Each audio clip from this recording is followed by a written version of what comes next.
welcome to the Hallmarkies podcast. I am your host, Kari, and I'm here with my good friend, Kami. Hey, everybody. You got K squared, so be forewarned. K squared, we are going to have a great time. We love podcasting together, and we're so happy that you joined us today because we get to talk about Murder, She Begged. Yay! I love this series. We love it. It is pretty old. I mean, compared to all these series that they're bringing on. The first one debuted on the Hallmark Movies and Mysteries channel in 2015. Yeah.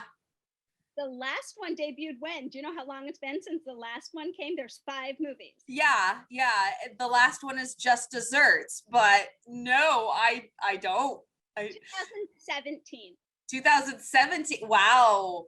I failed the pop quiz. I'm sorry. I know. Me too. So, I mean, we're super pumped to talk about these movies, not just because it's a great series on the Hallmark Movies and Mysteries channel, but because in the spring we got the exciting news, all of us did, that they're filming another movie after all this time. And it's bringing back all the old gang. It's even bringing back Gabriel Hogan as Norman, which means that he's gonna have a part somehow in the movie, which I think is great. So me too. Norman is back, and Barbara Niven, of course, Allison Sweeney and Cameron Matheson, hopefully Lisa DuPont and Toby Levins. I'm pretty sure that they're both back. At least I think. I hope. I hope so too. And we wanted to dedicate a few podcasts here up and before the premiere on Sunday the 8th of August is the premiere of this new Murder, She Begged. We wanted to look back, remember the storylines, remember the mysteries that got us to this place that we love so much in Eden Lake, Minnesota, with Hannah Swenson. Well, and Kari, it's also perfect because it's still Christmas in July. So we're talking the plum pudding mystery as well. So it's perfect. That is so perfect. I'm really glad that you brought that up because on this episode, we're only going to talk about the first 2 movies. So a chocolate chip cookie mystery and a plum pudding mystery. So we'll dedicate this episode to those 2, Christmas in July. You're exactly right. It's perfect. Well, it's twofold. It's great. It's starting the memory lane and bringing it back to our current time. It's bringing it back to our current memories to prepare for the premiere on August 8th. And then it's also Christmas in July. So it's perfect. Perfect. So a couple of episodes here that we'll dedicate to Murder, She Baked. It's going to be very hard for me not to keep talking about what's this next one going to be like. I'll just get one. We got to be careful. I know. I'll just get one out there. My question, are they going to be 5 years down the road or 4 years down the road? Or are they picking up right where they left off? They're picking up basically right where they left off. Really? I read, at least from what I read, they're engaged and they're trying to get ready for the wedding. Okay, so they've been engaged for 3 years, or are they? No. They're picking up. I mean, it might be a year down the road, but it's not 4 years down the road. Oh, okay, that's going to be nice actually, because there would have been too much dialogue on trying to explain away the 3 year, 4 year that we lost. Okay, I'm for that. So here's my question. Yeah. What is going on with the period clothing that we're seeing in the promo? That's true. And maybe someone who has read the books and kept up with the mystery books could tell us if this is part of one of Joanne Fluke's books, Revenge. Because I've read probably maybe 3 of them. My mother-in-law loves them. I may ask her. Yeah, ask her. Yeah, she loves them. They're beautiful books. They're really great stories, but a lot of them. A lot. So we have a lot coming down the way, hopefully, but these period clothes may have something. I mean, you see him on his cell phone in this big, huge white cravat, and it looks like a black overcoat, a cape. And then you see her in this white flowing dress with big, long Renaissance sleeves. And I'm just like, okay, where's the costume party? Exactly. And yet with her sleeves and this beautiful dress, she has the classic Hannah Swenson boots on. Of course, because she's not going to walk around in heels. No. She's not like that. No. So that'll be really fun to watch. And we have a lot of weeks of this commercial that we'll have memorized by that time. No, seriously. Okay, let's get into it then. Let's start talking about the very first installment, 2015. It's a chocolate chip cookie mystery. Yeah. Okay, for one, I loved going back and watching this very first movie. And I know. Oh my gosh, the introduction of the characters, the whole life at Eden Lake. I mean, they throw so much at you in this movie, but you just get the feel of a small bustling town. Well, and it's done really, really well, because you can have the feel that a lot of information is being thrown at you. Yeah. Or you can feel like you're watching an introductory movie. And I really did feel, because I have seen the difference. Yes. And I thought that all of the information was given to us very nicely. Yes. And I mean, can we talk about the meet cute with Hannah and Mike? Oh, we're definitely going to get there. We're definitely going to get there. Because I mean, first I want to talk about Hannah herself. Okay. I'm jumping the gun. Sorry. But I love this meet cute, and I totally have this written down in my notes as well. Yeah. But Hannah, I mean, what do you think of Hannah as a character, as the lead here in this series? What do you think about her? To be completely honest, the first thing that caught my eye was that she's messing with her hair. She's petting Moisha, and then she doesn't wash her hands. I'm just like, honey, you're a baker. And she's in her home. She's in her own home at this point. But I don't care. No. She's obviously baking. She's not going to eat all of that. She's obviously baking food to give away to That's people. True. That's true. I'm just like, okay. And then in the shop, she said, oh, and I have a little something for you, Poochie. And I was like, serve the other cookie, the angel kiss first, and then give the dog its treat. I'm just like, yay. That is so funny. Did you feel that this time, or do you remember always feeling that? Oh, my grandmother was an Italian chef. Okay. Yes. And so my mom, pre-COVID, when I was a teenager, she told me, wash your hands every single time you are about to make food for people, and never, ever, ever mess with your hair, because then you get hair in the food. And so, just seeing her pet Moisha and put her hair up in a bun and then go straight into the flour. I'm like, no, stop. There's too much. Okay, so getting beyond that.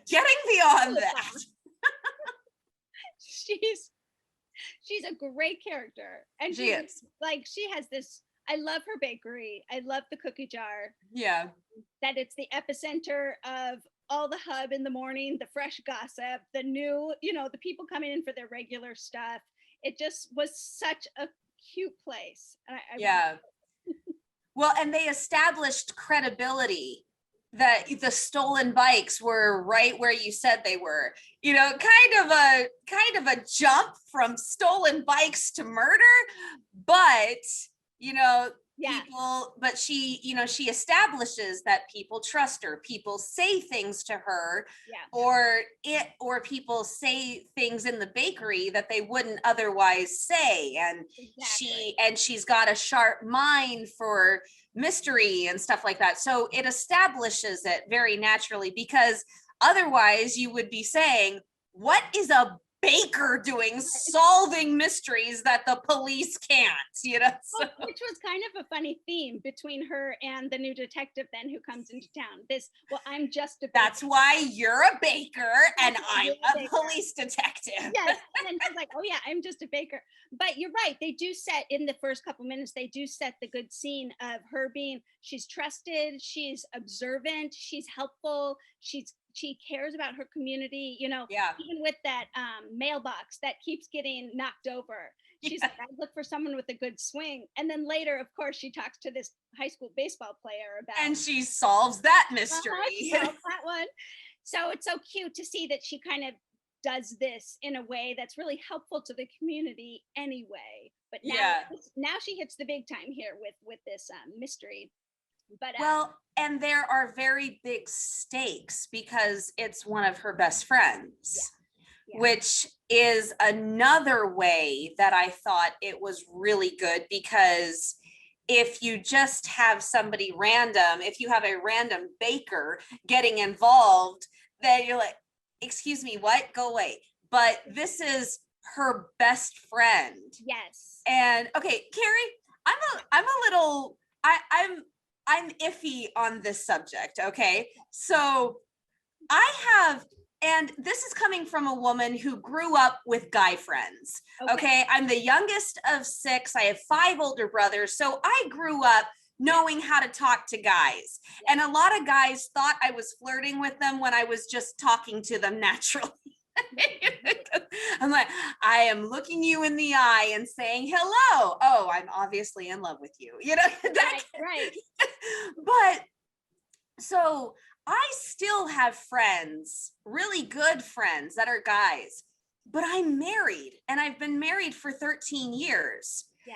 Now, what is the plausibility, really and truly, of 2 single people who are that good of friends? Right. See, if you were just, I have childhood friends that I'm like, oh no, I would never have married him, but I don't talk to them that often, or they're married as well.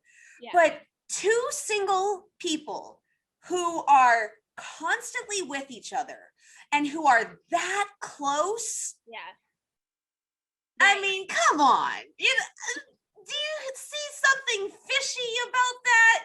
Well, I thought they were really cute. They have this great little interaction. Oh, adorable. But adorable. They're kind of flirty. And I mean, you almost wonder if they did have some feelings actually for each other. And that's what I'm saying is when you are single into your 30s, and you are that close with a guy friend, if it was more of a casual friendship, I would get it. But they've been friends since the 1st grade, and they are obviously very, very close. And they're both single and in their 30s. I'm just like, really? We do know that he did have a girlfriend, or a woman that he was kind of seeing on the side. I don't know how serious it was because I found out she was married. But, Hannah can do that, Kami. I guess I'm not sure if everyone, all of us can, but Hannah can do it. Hannah can do it. Well, and as the hooked Hardy, I got to shout out Jason Cermak playing Ron, who was on When Calls the Heart as the beloved doctor before Carson got there. Oh, he was a really good and recognizable character. He was a good doctor. He was a good character. I actually kind of miss him. So he'll be back now. I hope so. So anyway, okay, so we have Hannah, we have her business. She's single. She has a great family around her. I mean, they've just set the stage for, I think, a very likable heroine. I think she is wonderful. And a very unlikable helicopter mother. Now, Barbara Niven plays this character perfectly. Oh, to a T. She's beautiful. She's single. She's a little vain. She's really involved in her daughter's lives. She loves romance. And too much, according to Hannah and Andrea. So now Barbara, I'm not going to call her Barbara. Her name's Dolores in this movie. Right. Dolores introduces Hannah now to her first suitor. So she has two suitors in To this. Norman. And we have Norman, the dentist, who is he's just a solid good guy. He's just a good guy. And I mean, who can say no and turn down Gabriel Hogan? Right. I mean, come on. And you know, seriously, despite the families meddling with them, and it's a joke between them, they actually do connect. And they actually do have some fun banter and make each other laugh. And I think they start to see each other like, oh, I actually want to spend a little more time with you. This actually is, I wrote it down. I wrote it down when she said, "Mother, who have you invited?" You know. She's, she doesn't really care necessarily about what she looks like. She's in the bakery all day. She just wants to be comfortable. And, her mother gives her a hard time for not going home with the scarf and the fluffing of the hair. So and then Bill says, "This wasn't my idea." He's covering all his bases as the brother-in-law. I'm like, this wasn't my idea, but I like him. Yes. So we have Hannah and Norman, and their meet cute is very family oriented. It's at a dinner. They're introduced by family. They have good conversation, but it's all, very just nice. So now let's get to the meet cute of suitor number 2. And this is Detective Mike Kingston, who was brought in from Minneapolis, I believe. Yeah. Mm-hmm. Because of the murder that happened in Eden Lake and these robberies, I guess, that were happening. But Mike comes into town. Kami, take it away. What happened? Her in the dumpster. Excuse me, miss, are you all right? Perfectly fine, thank you. And I believe there's a shelter about 3 blocks down. No, I'm not homeless. Homeless. She's just solving a case. Like, she's already on this case for her friend. She gets in the dumpster. She tries to find this evidence that someone told her about, and she gets caught by Mike. It's so funny to me. And so funny. He totally likes her right away. Totally. But he's being a policeman, and they're also being a little contentious, and they're being, she's totally put off by him right away. And a hilarious, contentious relationship. This is not CSI Las Vegas. I wrote that down. I loved that line. He has such good lines. He does. He has, okay. Cameron Matheson, these movies are what made me love him. Really? I had seen him in other projects, but these movies made me love him. Yeah. And it made me see, Cameron, if you're listening, don't take this the wrong way, but it made me see what all the fuss was about. Yeah, because he is one charismatic and very handsome older guy, He played this character so sharp. He was so perfectly. Because he did his police thing and he's warning her off, but at the same time he's really struggling internally because he's starting to like her and he cares for her and he wants to pick her brain about the case because she's always one step ahead of him, and he's intrigued by that, and he underestimated her. I mean, you see this little development in his mind and this character development over the movie that is so good. It is so fun, which makes it so fun that there's 4 more movies after this because you really get to know this guy. Oh yeah, and that's where the famous line, "That's why you're a baker and I am a homicide detective. I am supposed to see the bad in people." Right, you're supposed to see the good in people. Yeah. Oh, I love that. It just, I mean, he is so natural. Yeah. He is so natural on the camera. It's like you are watching his actual life, and then you bring in the tragic story of him being a widower, and then you put that face and how adorable he is. And if I were single, I'd be gone. You know, she pretty much, she can't help herself. You know, after a while, she kind of convinces herself that, oh, he's so frustrating. But he's then, so smug. yeah, Oh, actually, she underestimated him too. well, Andrea, she said, I know that face. You like him. His sister. Okay, based on this movie, Yeah. Kami, who's your favorite suitor? Who's your? I know, based on this movie, to me, based on this, I mean that is really hard because I'm kind of thinking ahead to the next movie, which bad girl, I shouldn't be.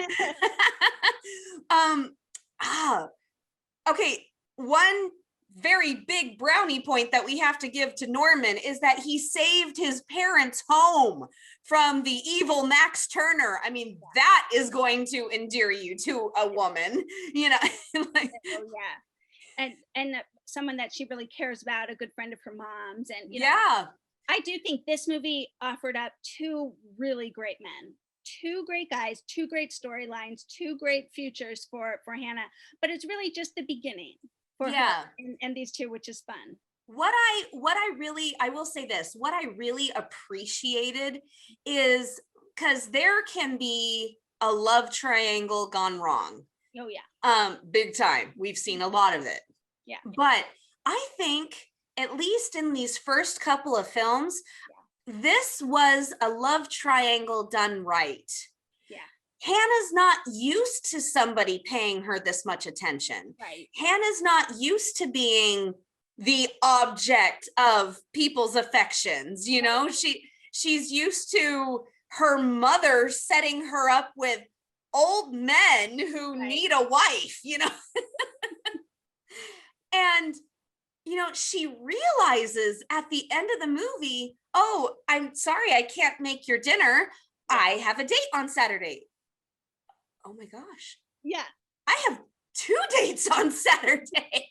You know, she didn't even realize it. You know, she's not playing them both. She's not trying to be cruel. She, you know, she honestly did not realize that 2 men were actively chasing her, you know, which makes her more likable to me. I really yes, absolutely. It's almost naive, but it's really precious, and so I like it. I like that about her. So okay, so we have set her up for this. She has a great story. Hold it.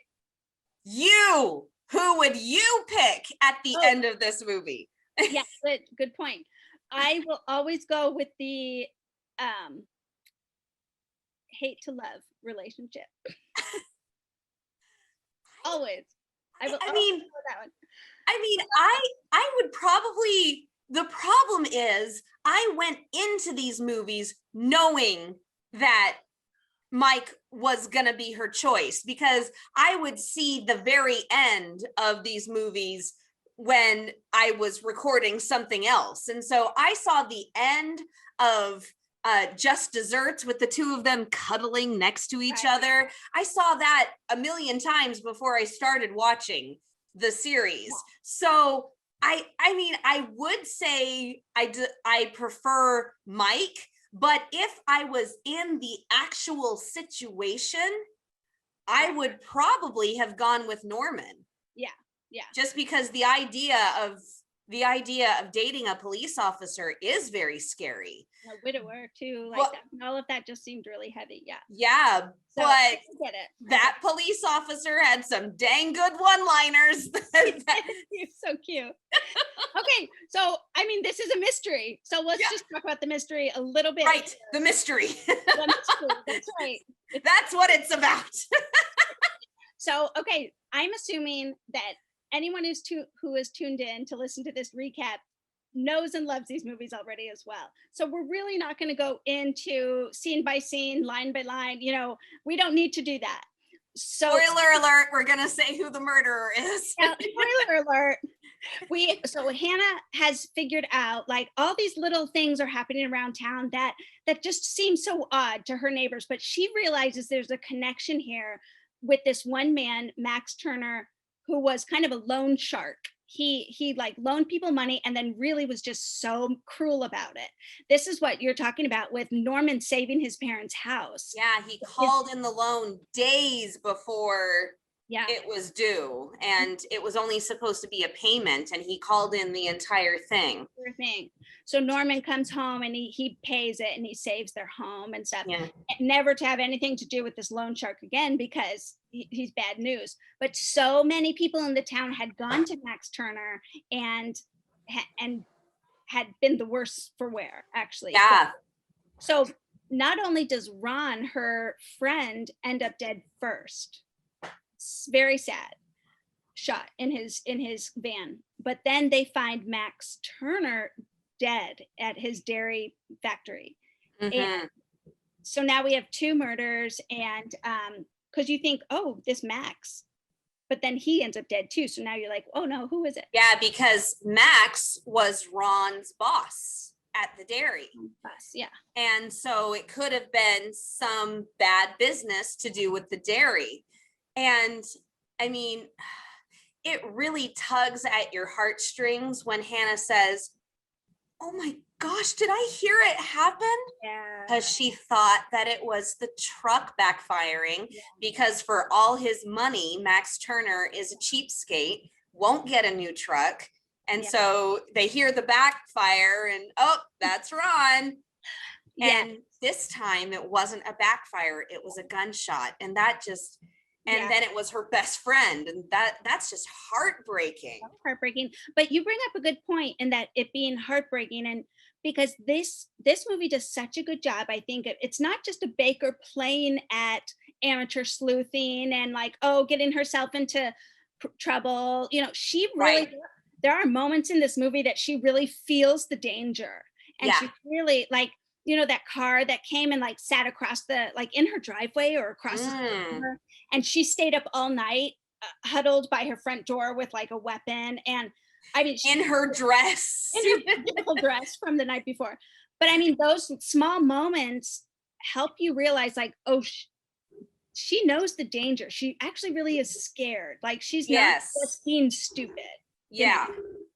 Which I really like that they're going more towards that, because it has always bothered me when the heroine thinks that she's some kind of virtual reality hero and she can't get hurt. And I'm just like, okay, I realize this is a movie, but we do need to have some level of reality. And so, yeah, the fact that she feels the pain at his murder, and she is terrified of what can happen to her. Very much agree. Yeah, because there was even a time when you know, she's being held at gunpoint, and she's like talking to the person, but she's like she's crying, like, oh, please don't. And I'm like, yes, that is real. Well, and she even wrestled Mrs. Woodley for the gun and lost. She wrestled and failed.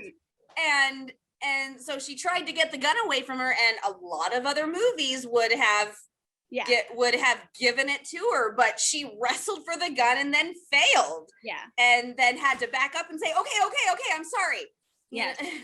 So so I really appreciated that about this movie. I was like, okay, this is good, I can get behind this. And she speaking of Mrs. Woodley, she figures out, she puts pieces together after this party they host, and the silver platters that weren't used and the art that was rented. She puts pieces together that and that they're silver plated instead of silver. Right. So Mrs. Woodley is having money problems. And so, you know, they have this master list of who Max Turner loaned money out to. Sure enough, she's on there with her maiden name. I mean, she really starts to put the pieces together, goes to confront her. Now, this was one of my, I think like in all of these movies, I have these, no, don't do that type of moments, you know? That's totally one of them. Don't be ridiculous. Don't go there by yourself. Don't do that, you know? Well, and it didn't start out like that. She went to go and return the trays. She thought she was going to find out some information, but she never thought that she was going to confront Mrs. Woodley of all people as the murderer. And can we just say, shout out, Mrs. Woodley is played by Susan Hogan, Gabriel's mother. No. Yes. How cute. I'm gonna have to go back and look at that. She's beautiful. Yeah, really beautiful woman. Oh, I love that. Okay, so we wrap this up. You know, Mrs. Woodley, she's the one who killed Max and Ron, because Ron was a witness, I think. Yeah. And so here's my question though. That morning on his delivery, did she kill him in broad daylight? I mean, it had to be in the back alley. Yeah. Because the gunshot was heard behind the cookie jar. Yeah. And so we know that Ron got in a fist fight with a bouncer. Yeah. Protecting the coach's wife from going in and doing the gambling addiction. You know, he's handing out Gamblers Anonymous flyers. Bouncer didn't like that because it's making the casino lose business. And so they get in a fight, and Ron goes to Norman to get a painkiller, but not to get the tooth fixed because he's already late for his deliveries, including the cookie jar. Yeah. So I don't know. I don't think it's very clear when Ron saw this go down, or maybe he just knew about it. Right. You know, we don't know if he was a witness. Yeah.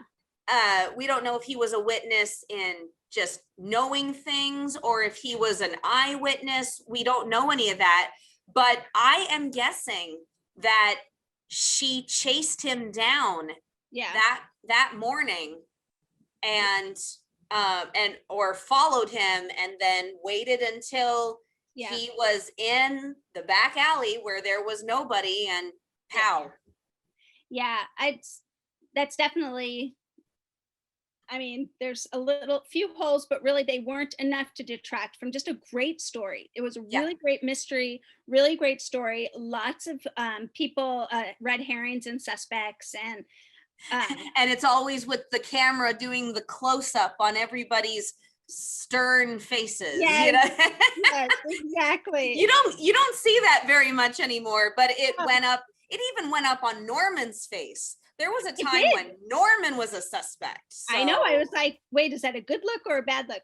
But turns out it was neutral. It was fine. It was a good look. But totally. So this was a great first movie. This chocolate chip cookie mystery. Of course, they talk about her chocolate chip cookies the whole time. Of course, she says this famous line in her intro that she believes the person doesn't choose the cookie, but that the cookie chooses you. So in light of that, Kami, to wrap up our first movie review here, what cookie do you prefer? What cookie chose you think? Does it have to be a cookie? Does it have to be a cookie in the movie? No. Or, oh no, okay. White chocolate chip and Reese's peanut butter cup. Wow, that sounds delicious. Oh, I love that.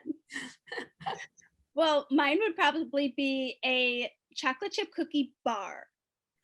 Oh, that's a chocolate chip cookie bar. It's thicker and it's more even, and I just love a chocolate chip cookie bar. So I mean, I do love a chocolate chip cookie, but I just had a chocolate chip cookie earlier today at my mother's house. So yeah, the bar chose me. That's what that one was.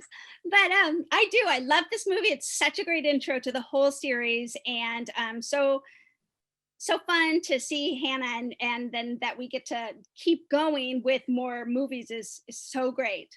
Well, and we have Team Mike and Team Norman established. It goes a little bit more. It gets more established in the next one, but Yeah. it's I have to say, the moment that just made me crack up was when she had gone in for the makeover, unintentionally, of course, and like, Hannah Swenson in my beauty shop, you know. And she stays and gets her makeup done, and then she shows up to the funeral like that. And she said, and Mom said, I know Norman's here, and I appreciate that you're trying, but honey, a little goes a long way. And she actually, to a grown woman in public, licks her thumb and has the intention of rubbing off some of her lipstick. When Hannah went, Mother, I was like, that is exactly what I would have done. And I would not put it past my mother to do something like that. She's still always fixing my clothes. Oh yeah. Oh no, that was a classic moment, and there were so many just funny things in this movie too, just like kind of subtly funny things. So that was one. Be on the lookout for that one with the beauty salon. We'd like to take a second from this episode of the podcast to celebrate our sponsor of this episode, and that is the Hallmarkies Patreon. Do you love Hallmarkies podcast? Do you want an inside scoop into what happens on the podcast? Do you want early access to episodes and loads of cool perks? Now is the time to become a patron of Hallmarkies podcast. By becoming a patron, you get to access our patron Facebook group. You can request episodes or even be a guest on the podcast. And most importantly, any patron can join our monthly movie watch-alongs with stars like Paul Campbell, Natalie Hall, and more. It's as low as $2 a month to join in and become a special part of the Hallmarkies family. Please consider, and we will love you forever. Go to patreon.com/Hallmarkies. That's patreon.com/Hallmarkies. So let's go into the next movie, A Plum Pudding Mystery. This is the Christmas murder movie that I always want in the middle of the countdown to Christmas. I am dying, pun intended, dying for a Christmas murder mystery. And they don't have many. They don't have many. And when I get a little tired of like and I miss a little murder, I watch this one. when it's all the happy-go-lucky or all of the really crying, emotional, like, okay, I need some murder with my mistletoe. I need some murder with my mistletoe. And I go and I watch Plum Pudding Mystery. I love this movie. And it is, like you said, they set it up for Team Norman and Team Mike. And they just run with that in this movie. And that's they totally run with it. They run with it. Of course, they have a mystery on the side, but really the main show is Norman and Mike to me. That is for sure. I had to notice the music cues. Did you know? So James Jandrish, who composed the music for these, he's the same composer for Signed, Sealed, Delivered. Oh, nice. Which a lot of people are fans of. And in the very beginning of the first one, he has the kind of ominous music, and then it bleeds into the Murder She Baked theme. You know, and so then we have the Christmas bells. We have at the beginning of this one, we have the Christmas bells that then bleed into so I thought that was a great touch. That's so fun. You're gonna have to point that out every time. That'll be fun. I will. Yeah. Okay, so let's talk about where Hannah is now in her life development. She has these two guys. She's gone on she keeps going on dates with them. My daughter is stringing along two bows. She really is. But like we said, Hannah does it in a very kind and natural kind of way. Yeah, she's not trying to be cruel. No, she's not. So let's talk about the Christmas tree lot, the Crazy Elf Christmas tree lot. She gets there because she's delivering cookies, but the guys are both there. And the guys, they have both bought her a Christmas tree. Can we give points to Mike for, I can't tell you that, it's classified, a need to know basis. And she thinks, oh, police business, fine. I'm undercover. I bought someone a Christmas tree and it's a surprise. And I'm just like, oh, dude, you rock. He was really cute. He was being super cute. And then Norman came and he's like, and I bought you a Christmas tree. And she was like, oh, that's really sweet. And the sister said, oh, what was it? Redundant. And redundant. And then Mike says, and awkward. Like, yeah. That was I love that part. I mean, the best part is because she's trying to be sweet. She's trying to be kind and genuine. And oh, that was so sweet. And Andrea goes, and redundant. and she's like, wait, quiet. And then Mike just goes, awkward. Let's just lay it out here, people. So this is not the only time, though, that they come head to head with against each other for Hannah. Oh, no.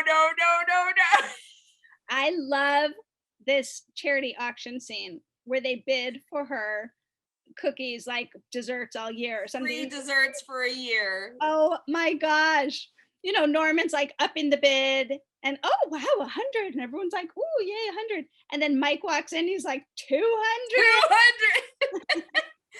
My husband was listening in the other room while I was watching, and he said, are you kidding me? $250 for a year of free desserts? That's totally cheap. I was like, honey, would you please stop it? You know, they are both paying $250 so that she can stop the war. She's trying to keep the peace here. So. Well, she's trying to keep the peace, but I think for a charity auction, you got to see how that plays out. And you got to see how high these guys go for the children's hospital. I mean, she cut it short because she felt awkward, but they could have gone high. Well, and Mike even said, because she said, why did you do that? I would have given it to you for free. Yeah, well, I would have paid double. I was like, ooh, heart skipped a beat there, Mike. Okay, so do you remember, let's compare the dates that Norman and Mike took her on. Norman took her on 2 dates to the same restaurant. Mm-hmm. I mean, it was a nice restaurant. It was fun, but even she was kind of like, oh, like we're back here at the same restaurant. You know, like she kind of made a big But deal. It is the nicest place in town. Yes. So then Mike, though, did not go the restaurant route. What did he do? Ooh, it gets a little hot in there. Mike turned up the heat. I mean, when you think about it, on a totally surface level, it's the least romantic place you could possibly take a woman. He takes her to the gym. Well, martial arts studio. Okay, a martial arts dojo. Yes. But because this is Mike and he's worried about her and he cares about her and he doesn't want anything to happen, he is teaching her basic self-defense techniques. And then in addition to teaching her self-defense techniques, he is turning on the romantic heat techniques. Man, if somebody was looking at me the way that he was looking at her, holy mackerel, I would be putty in their hands. Well, you almost get a sense that both of them kind of realize, oh yeah, this will be a good date. It's practical, you know, but then all of a sudden you realize, oh, I'm holding her hands on each other. We have to hold each other close. We have to. I'm holding her. He's holding me. Oh my. Yeah. It was very cute and it was very hot and it was very practical and it was just the right little push that she needed to realize there is chemistry here. There is some serious chemistry. I mean, and that's another great thing about Cameron Matheson. He has such great chemistry with whoever he is acting with. Yeah, that's one of the things that makes him such a great actor. And you know, I mean, when she distracts him and she pulls the maneuver on him, and puts the hairbrush to his chest, he just kind of lifts up and yes, learner. And he's just looking at, his eyes are lasers into her. And then the handhold, and the hand is on that very muscular chest. Come on, let's be real now. The guy works out. Yeah. I mean, it was a good scene. Not only was it fun and like physical and stuff like that, but they had such banter during the scene. It was fantastic. Hilarious. I mean, he pulls out a hairbrush and she said, what's that? And he's like, this is the gun.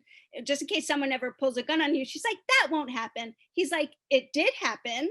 Oh, you mean like when Mrs. Woodley was holding a gun on you and I got there just in time to save your life? Thank you very But much. it was a one-time thing. It was like, oh, please, darling. So cute. Just the way that they bantered. And this was a scene that took things up a notch for them. And that was fun. Team Mike, go Team Mike. But so she's really moving along, having these great interactions with both men. Norman gives her a really precious Christmas gift of these earrings. Now, even Andrea had to say, ooh, points for Norman. Because Garnet, her birthstone, that's pretty amazing. Points for the banter in this scene, like, oh no, oh my gosh, no, I'm not proposing. Right. They have a moment, like they giggle. That was really cute. So he just did things in a different way. You can tell he's just he's sweeter, and I think he's more patient. He's going to they don't have anything to be contentious over, where Mike and Hannah, they already have something where they banter and they disagree and they kind of rub each other the wrong way. There's friction. So Norman's just going to be sweeter, and she's going to be a different side of herself, with him. They have a nice kiss. And that is exactly what Hannah said. It was very nice. Very nice. Mm-hmm. Very nice at the end of the date. So that was sweet. Let's talk a little mystery before we get to kind of wrap up this movie here. But let's talk a little mystery. Was this a good mystery to you? A good storyline? Intriguing? Did it hold your interest? A lot of other good things were happening with Hannah's personal life, but in the meantime. Oh, right. It's a mystery. Yeah.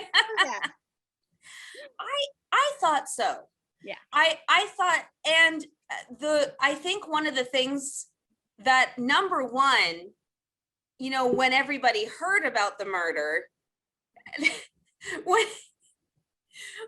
when Dolores comes in and gives Hannah Dr. Love's book and underlines and highlights the places where Hannah's messing up, and then gives Andrea the what to expect in case you decide to make me a grandmother. Oh, Dolores. It's like, you don't know, do you? Honey, you're pregnant. Tell her. Buddy, I found it. So, and this is when Dolores says her line, if you keep finding dead bodies, you're going to scare off all the eligible men. Honestly, Dolores. But so one thing that I really, and it's very quick, but it ties it in. When they open the door from the back to the receiving area of the bakery, and you hear the three gossips saying, I miss poor Ron every day, or I think of poor Ron every day. I'm like, they brought it in. Oh, that's sweet. The other thing that I liked is so often the person who is killed is like Ron. He's an innocent bystander. He's a witness. He's somebody who knows too much. This guy was a creep. Yes. They made him a legitimately bad guy, but of course we have to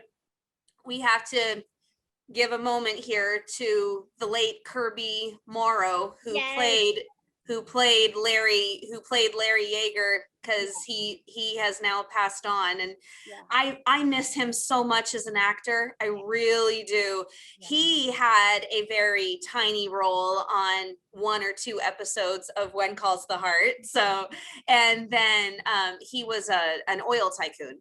And then the killer, Miss Whiting, is Johanna Newmarch, who is Molly on One Calls the Heart.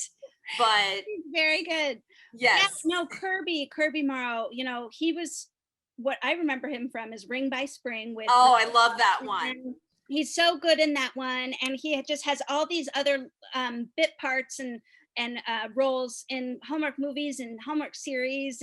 But yeah, he is gone now. He has passed, but it's so wonderful to see him in these movies and celebrate his life. So we can remember him. Yeah. So he in this one, of course, plays a bad man. He plays a con man and a jerk, and he is a very bad man. Well, oh my gosh. He has left a wake of ruined businesses, bankrupt businesses, and broken hearts. And what we find, USS Larry leaves quite a wake. Larry owns the tree lot, the Crazy Elf tree lot, with his new fiance.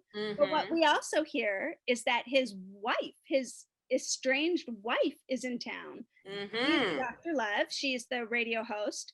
And then we realize way at the very end, Hannah realizes his ex-girlfriend is in town and has made a home for herself here because he is here. So he is hounded by these three women who he has wronged. So which one of them killed him?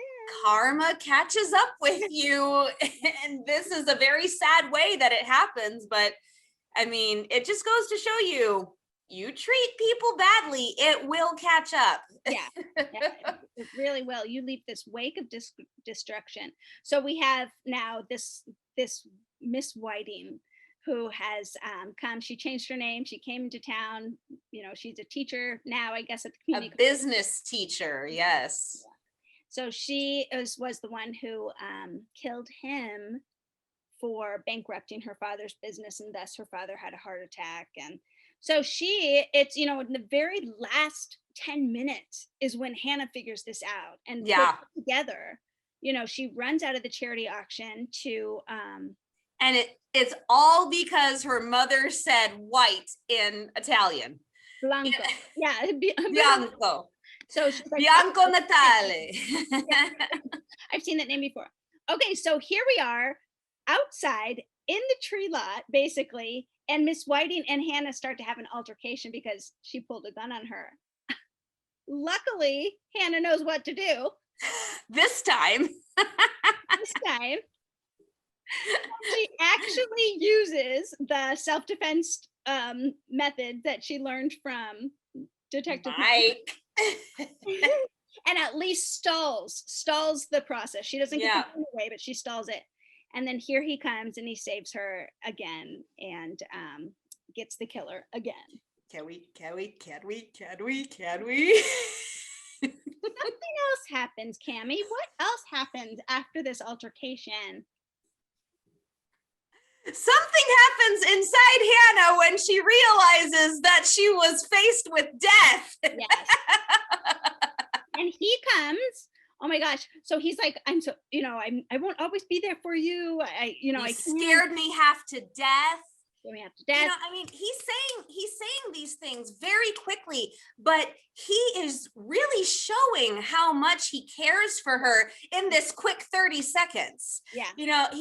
He's grabbing Kimberly. He's throwing her to his backup to get her away from Hannah. He's hugging her. He's comforting her. She's panicked. Did you hear her? I heard her. And then just hugging her. It's okay. And then you scared me half to death. I won't always be here. And then, whoa. She just like a magnet. Just throws herself at him and kisses him so good, and he just kisses and let's just say that he does not have fish lips in this. No. He responds very, very well. He responds well. He doesn't question it. He just goes with it because he wanted to do the same thing, I'm sure. Yeah. They have a kiss. That is definitely adrenaline driven, but it was their feelings are right there. And Casey, so good. Kari, let's just say it was hot. We're just gonna put it out there. It was hot. is a very good kiss. And I have to say that Kami and I talk about this before. There are kisses that we may or may not rewind. I don't know. I refuse to Maybe confirm or maybe deny. You believe us if you will, I don't know, but we may have rewound this kiss a few times. And, just for the podcast and to Totally. well, It's research, obviously. it's a good one, folks. You've got to see it. It's gotta be in the top 10 Hallmark kisses somewhere. I mean, I think it's a good one. It's a really, really good one. And you've heard me talk about this before, Kari. I don't know if our listeners have, but Cameron had the jaw. Had the jaw. Oh. No limp face muscles in this kiss, mind you. he was all there, which we really appreciate as yeah. So I mean, this one, we're told not to base life choices on adrenaline experiences, but they didn't base it on this, but it definitely was a step in the right direction. I mean, these are just two very different men with two very different styles. Norman, it was at the end of a date. He makes sure she's okay with it, kind of. He doesn't outright ask her, which I was glad for, but he kind of reaches in, hesitates, and then goes in. Very respectful, very sweet. And there are plenty of women out there who would adore that kind of thing. I mean, and I think that there's a time and a place for both kisses, Yeah, and then you have this one where it's life and death and come here, baby. And I think if Norman probably has that in him. I think it's possible. Has it in him. Maybe. Yeah.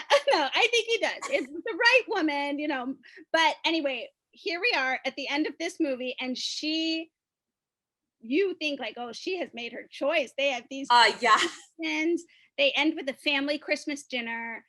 They're giving each other eyes, but so are she and Norman, but in a more friendly way, but also in a way that, I mean, it's not yucky. You don't feel like it's yucky. You feel like, how else is a woman supposed to make a choice? She's, she's got to kind of experience both a little bit. Absolutely. I mean, because let's face it, in real life, there are going to be situations where you have to make choices, and unfortunately sometimes those choices involve people. I mean, and you try to do it kind, and you try to do it well and respectfully, and I feel like Hannah she's on her way. She's doing a good job here.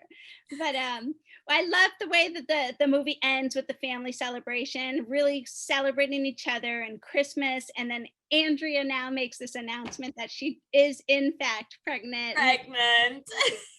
It's very fun. So, mystery solved. The Eden Lake is safe again, and no more murders just yet. And Norman's mother is dating again. She's dating again after his father passed. I mean, things are good and things are looking up. Okay, so family wise, can I just say two moments that absolutely made me die? What? So number one, when Andrea comes to spend the night. Yes. I don't have a sister. So this is a relationship. I have sisters-in-law, but it's not the same. Yeah. And this is a relationship that I have not experienced. Yeah. And I thought it was absolutely precious that Andrea got scared. Yeah. She got scared. Bill is working late, so she goes to her sister's house. Yeah. And she made the pros and cons list, just like Andrea told her to. She tries to deny it, but Andrea knows her sister so well. And then So she got scared, and then she realizes, why was I scared? I'm like, oh yeah, they're not going to come after you. I mean, if anything, they're going to come after me. And I'm sleeping here. And then turn around. I don't know how you sleep at night. You are single, you live alone, you have absolutely no one protecting you. I don't know how you sleep at night. I don't know that I will now. Thank you. Right. Such good lines. So funny. And it's just, it sums up the family relationship so perfectly and so gleefully, it's perfect in a movie like this. It's true. It's true. No one's being a jerk. Everyone's just, doing their family thing. Well, Dolores, the tiny bit. I mean, but they're sisters. I mean, they're sisters. She can say certain things. Oh, Dolores. Oh, Dolores, for sure. I think Dolores is I think Dolores needs to back off, seriously. Okay, but speaking of jabbing, speaking of the sister jabbing, so when Andrea says, it's a handsome prince fighting to save you from an arranged marriage. And then make a list of all the things you love about Mike, and then make a list of his flaw. Then make a list of the thing you appreciate about Norman. Then compare it to all of his flaws. I love that you can tamper down your bias. It's just fun. It's just fun. And she's so obviously Team Mike. Yes. It's just that's the fun thing about it. Her being Team Mike and Mom being Team Norman. And I like that. But hey, I have a very pressing question for you that I've been forgetting to ask. So have you ever tried plum pudding? No, I actually have never tried it. Did it look like what you thought it was? Mm-hmm. Yeah, the little miniatures. I didn't quite know that you soak it before you bake it, but it made sense. Yeah. It made sense to me. I did not know that you didn't need plums for plum pudding, which I thought was awesome. That put that little tidbit in. But yeah, it looked like a miniature plum pudding to me. What about you? Okay. And then the bigger ones that she had in her store, the plum pudding, I've never had it before. I've really never even seen it before. It was just, I thought, like any normal person who's never had any context, I think it's a pudding. I thought it was a pudding. You thought it was pudding. No, it's a cake. It's a cake. So I need to find it. I need to find a plum pudding this Christmas and or make it. No, I won't make it, but well, hey, you could try. You could try. Good. When I was a little girl, I was very into the American Girls collection. Yeah. And so I was reading a lot of the books from 1904. Oh, right. So I saw pictures of plum pudding, and there were stories about how they had plum pudding on Christmas Eve and all of that. So that one, Samantha, I didn't read. Yes, Samantha, you know what I'm talking about. I do. I had Kirsten. I did not read Samantha's book. I read Kirsten's books. And I read Kirsten too. I love Kirsten. Yeah, and Molly. I loved Molly's books. Love Molly. I know. So good. Well, we'll do a podcast on that one time, but for now, we are the done. American Girls collection. I love it.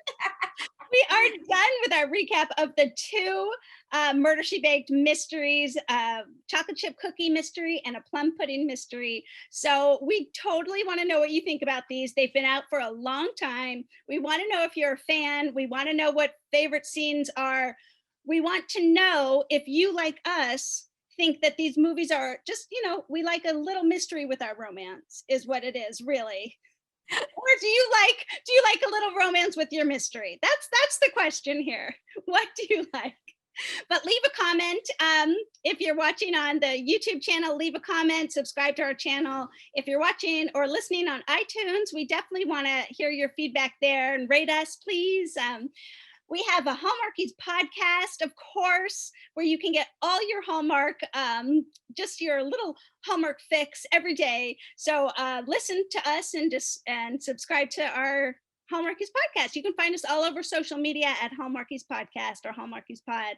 Kami, where else can people find you too? Definitely on the Hallmarkies podcast, but where else? Yes. Yes, you can find me here. You can also find me on Deliver Me a Podcast and Hardy's Hotline. You can find me on Instagram and Twitter at Kami Drama Girl. And you can find me on Facebook, the Hooked Hardy Facebook page, and my blog is hookedhardy.com. Ooh, so many good places to interact with Kami, and definitely find me here on the Hallmarkies podcast, but also come over to Instagram and look up Hallmark Comics. That's Hallmark_comics. I'd love to interact with you there. We have a lot of fun. And she writes and she draws so many funny comics. You guys, you can't go wrong. You can't go wrong. Look her up. Look her up. Look me up, follow me, and we will see you next time talking about Murder, She Baked. So bye. Bye.